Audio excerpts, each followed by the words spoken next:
حسین کی ماں زہرا، ہے حسین کی ماں زہرا، ہے حسین کی ماں زہرا، ہے حسین کی ماں زہرا۔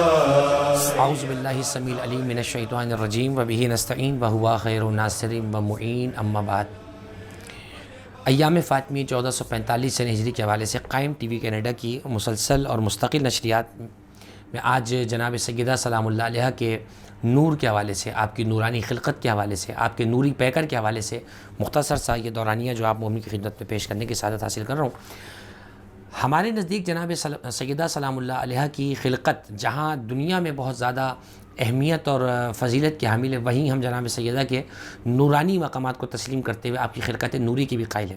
چنانچہ ہماری کتابوں میں بہت سی روایات ایسی موجود ہیں کہ جو جناب سیدہ کی خلقت ظاہری سے پہلے آپ کی خلقت نورانی کی طرف اشارہ کرتی ہیں۔ چنانچہ 2 جلدی کتاب آیت اللہ باقر الکجوری کی، جس کا نام خصائص فاطمیہ ہے، اس میں تفصیل سے چند ایک روایات موجود ہیں جو میں آپ کی خدمت میں پیش کر رہا ہوں۔ اس کے علاوہ بہت ساری کتب اہل سنت کے اندر بھی یہ روایات موجود ہیں جو جناب سیدہ کے نور کی طرف تعلق ہیں۔ ان میں سے ایک روایت ہم تبرکاً آپ کی خدمت میں تقریباً درمیان میں پیش کر دیں گے۔ سب سے پہلے ہم آپ کی خدمت میں آیت اللہ باقر الکجوری کی کتاب، اس کا باب ہے ابداع نور فیض ظہور فاطمہ۔ جناب سیدہ کے نور کا جو فیض ہے اس کی ابتدا کہاں سے ہوئی ہے، یعنی جناب سیدہ کے نور سے آج 1445 سے ہجری میں ہم نے تاریکی سے نجات نہیں پائی۔ 1445 ہجری سے پہلے بھی عالم میں جب دنیا خلق نہیں ہوا تھا، اس وقت بھی اگر اندھیرا چھٹا تھا تو نور فاطمہ ہی کے ذریعے چھٹا تھا۔ چنانچہ ایک طویل روایت انس ابن مالک اور عباس ابن عبد المطلب سے موجود ہے، جس میں انہوں نے رسول اللہ سے سوال کیا کہ یہ بتلائیے کہ دنیا کیسے خلق ہوئی۔ ایک طویل روایت ہے جس میں آپ نے خود اپنے نور کا، مولا علی کے نور کا، امام حسن امام حسین کے نور کا بیان فرمایا، لیکن میں اس میں سے تبرکاً صرف جناب سیدہ والا نور کا پورشن بیان کرتا ہوں۔ حضور نے ارشاد فرمایا ثم فتق نور ابنتی، اللہ نے جب میری بیٹی کے نور کو شگافتہ کیا، فخلق منہ السماوات والارض، تو پس فخلق منہ السماوات والارض، پس میری بیٹی کے نور سے زمین و آسمان کو پیدا کیا گیا۔ فالسماوات والارض من نور ابنتی فاطمہ، پس زمین اور آسمان میری بیٹی کے نور سے ہوئے۔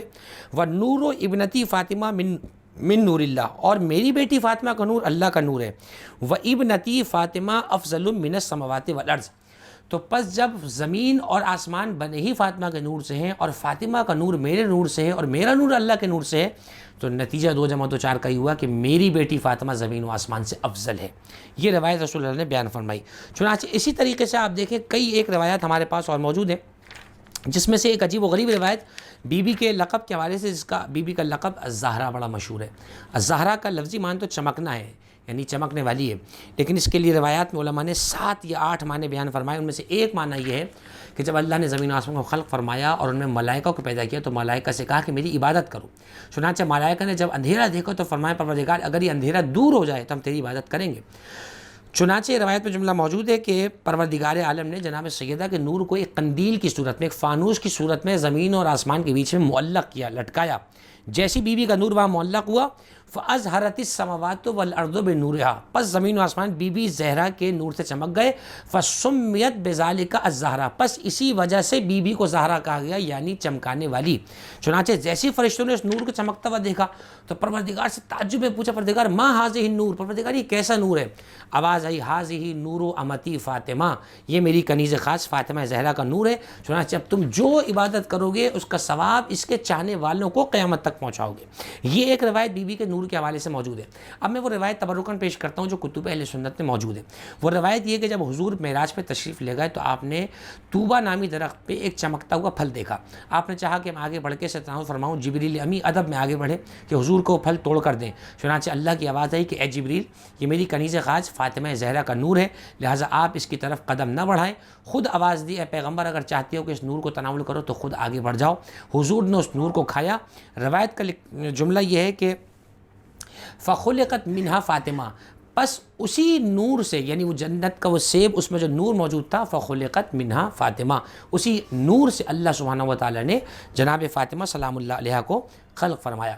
چنانچہ جناب سیدہ کے نور کے حوالے سے ایک روایت شیخ صدوق نے اپنی متصل سند کے ساتھ امام رضا علیہ السلام سے نقل کی، جو کہ بیت الاحزان سمیت ہماری دیگر کتابوں میں موجود ہے۔ وہ روایت یہ ہے کہ جب آسمان پہ 14ویں کا چاند روشن ہوتا تھا اور جناب سیدہ سلام اللہ علیہ اپنے رخ انور کے ساتھ جب آپ اپنے گھر کے صحن مبارک میں تشریف لاتی تھیں تو بیوی کے رخسار کے نور کی برکت سے اور اس کی نور کی جلالت کی وجہ سے وہ چاند جو مدینے میں چمک رہا ہوتا تھا، جس کو قرۂ ارض دیکھ رہا ہوتا تھا، اس چاند کی روشنی مان پڑ جاتی تھی، یہاں تک کہ جب بیوی اپنے حجرے میں تشریف لے جاتی تھی تو چاند کی روشنی نمایاں ہوتی تھی۔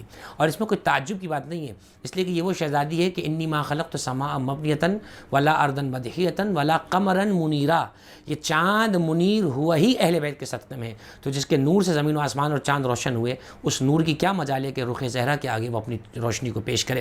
چنانچہ بیوی کے نور کے حوالے سے ایک روایت تو آپ کے سامنے یہ موجود ہے۔ اسی طریقے سے ایک روایت یہ ہے کہ جناب سیدہ سلام اللہ علیہ کا نور جو تھا، آپ کا نور جناب امیر المومنین کے لیے دن میں 3 مرتبہ چمکا کرتا تھا۔ اس روایت کو اسی کتاب خصائص فاطمیہ میں بھی آیت اللہ باقر کجوری نے لکھا، 3 مرتبہ ایسے چمکتا تھا کہ جو صبح کے وقت فجر کی نماز کے بعد بیوی کا رخ انور چمکتا تھا مولائے متقیان کے لیے، صبح کے ستارے کی طرح آپ کا چہرہ مبارک چمکتا تھا۔ اسی طریقے سے ظہر کے وقت آپ کا چہرہ مبارک دن کے سورج کی طرح آپ کا چہرہ چمکتا تھا، اور پھر مغرب کے وقت آپ کا چہرہ مبارک جو ہے وہ کوكب دری کی طرح چمکا کرتا تھا۔ علماء نے اس کی ایک بڑی عجیب و غریب تشریح لکھی، وہ یہ ہے کہ چونکہ جناب سیدہ سلام اللہ علیہ کا نور اللہ کے نور عظمت سے پیدا ہوا تھا، تو چنانچہ جناب امیر المومنین جب بھی پریشانیوں میں گھرا کرتے تھے تو جناب سیدہ کے چہرے کو دیکھ کر تقویت حاصل کیا کرتے تھے۔ وہ علی جو کائنات کے مشکل کشا تھے، گویا کہ ان کی مشکل کشا خود جناب سیدہ فاطمہ الزہرا سلام اللہ علیہ قرار پائیں۔ اور یہ بھی روایت ہمارے موجود ہے، کسی نے پوچھا کہ لماذا سمیت الزہرا الزہرا، کہ زہرا کو زہرا کیوں کہا جاتا ہے؟ فرمایا لأن اللہ تعالی خلقها من نور عظمتہ، زہرا کو زہرا اس لیے کہا جاتا ہے کیونکہ اللہ سبحانہ و تعالیٰ نے ان کو اپنے نور عظمت سے خلق فرمایا ہے۔ اس کے بعد ایک روایت تبرکات اور نور کے والے سے بیان کرتا ہوں تاکہ بیوی کی اور منقبت اور فضیلت ہمارے سامنے آشکار ہو جائے۔ وہ روایت ہماری کتاب کے اندر موجود ہے، اس کا نام ہے تفضیل سیدہ زہرا علی الانبیاء والملائکۃ والرسل، اتباع حسینیہ سے یہ کتاب کربلا محلہ سے چھپی ہے۔ ایک عجیب و غریب روایت وہ یہ ہے کہ عالم انوار میں جو نوروں کے بننے کی ترتیب ہے، وہ ترتیب کیا ہے؟ سب سے پہلے نور کس کا بنا؟ بہت واضح بات ہے کہ حضور اکرم کا نور سب سے پہلے بنا، اول ما خلق اللہ نوری۔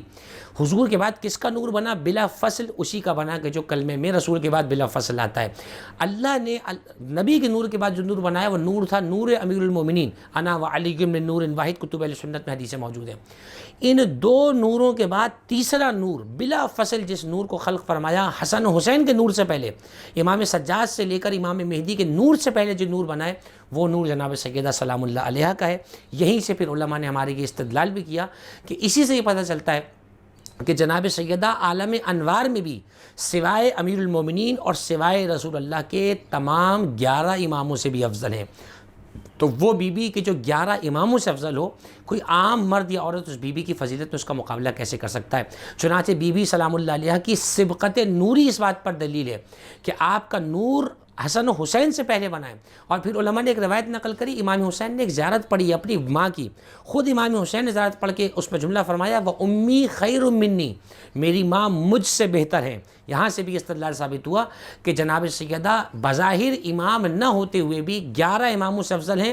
میں بار بار 11 اس لیے کہہ رہا ہوں کیونکہ امیر المومنین سے افضل نہیں ہے، چنانچہ امیر المومنین ان کے بھی امام ہیں۔ چنانچہ بی بی کے نور کے حوالے سے یہ ہم نے چند ایک روایت آپ کی خدمت پیش کی، اگرچہ بی بی کی معرفت کے حوالے سے یہ گفتگو بھی جو ہے وہ اپنے مقام پر اس مقام کو پورا نہیں کر سکتی، لیکن بہرحال جناب سیدہ سلام اللہ علیہ کی کچھ بھی معرفت اگر قدر ہمیں حاصل ہو جائے تو ہمارے سامنے بہت سی آسان چیز ہو جائے۔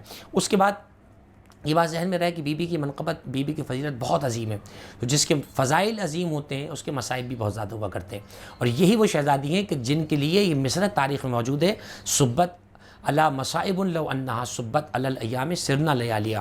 کتب اہل سنت میں بھی یہ مصرع موجود ہیں جو آپ نے اپنے بابا کی قبر پہ یہ مصرع ارشاد فرمائے۔ چنانچہ بی بی کی مظلومیت ہمارا بہت واضح عقیدہ ہے، بی بی کی مظلومیت کے حوالے سے کسی قسم کا نرمی رکھنا ہمارے نزدیک کو کھوکھلا کر دیتا ہے۔ چنانچہ کتاب کا نام ظلامت الزہرا اور اس کا نام ہے فی النصوص والآثار، اراحۃ الارتیاب عن حدیث الباب.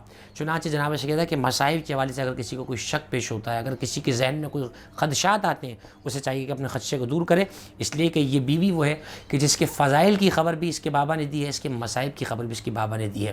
ایک دفعہ رسول اللہ نے تمام پنجتن کو اپنے گھر میں جمع کیا، سب کو سامنے بٹھایا، اور سامنے بٹھانے کے بعد علی کو دیکھا اور علی کو دیکھ کے رونے لگے اور فرمایا کہ میں وہ وقت دیکھ رہا ہوں کہ جب تمہارے گلے میں رسی کو باندھا جائے گا.